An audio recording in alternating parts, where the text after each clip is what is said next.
Iran Israel যুদ্ধকে কেন্দ্র করে মধ্যপ্রাচ্যের চলমান অস্থিতিশীল পরিস্থিতিতে সংযুক্ত আরব আমিরাতে আটকে পড়া হাজার হাজার প্রবাসী ও পর্যটকদের জন্য বড় ধরনের স্বস্তির খবর দিয়েছে দেশটির সরকার। অনিচ্ছাকৃতভাবে ওভারস্টে বা ভিসার মেয়াদ শেষ হয়ে যাওয়া ব্যক্তিদের জন্য 30 দিনের বিশেষ বর্ধিত সময় ও জরিমানা মওকুফের ঘোষণা করা হয়েছে।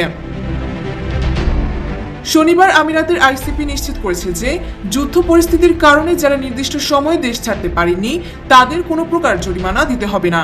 বিশেষ করে যাদের রেসিডেন্সি ভিসার মেয়াদ শেষ হয়েছে তাদের পুনরায় প্রবেশের বিশেষ অনুমতি দেওয়া হয়েছে। এছাড়া ভিজিট ভিসায় এসে আটকে পড়াদের জন্য অতিরিক্ত 30 দিনের গ্রেস পিরিয়ড ঘোষণা করা হয়েছে। প্রশাসনের এই মানবিক সিদ্ধান্তের ফলে আটকে পড়া বিদেশি নাগরিকরা বিনামূল্যে এক্সিট পারমিট বা দেশ ত্যাগের অনুমতি পাবেন।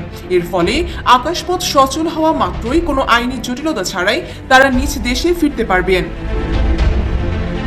আইসিপি স্পষ্ট করেছেন যে এই সুবিধা মূলত ডিপার্চার পারমিটধারী পর্যটক এবং যাদের রেসিডেন্সি পারমিট সম্প্রতি বাতিল হয়েছে তাদের জন্য প্রযোজ্য হবে। আবেদন প্রক্রিয়ার জন্য যাত্রীদের বৈধ পাসপোর্ট, বর্তমান ভিসার কপি এবং পরবর্তী যাত্রার প্রমাণপত্র প্রস্তুত রাখতে বলা হয়েছে।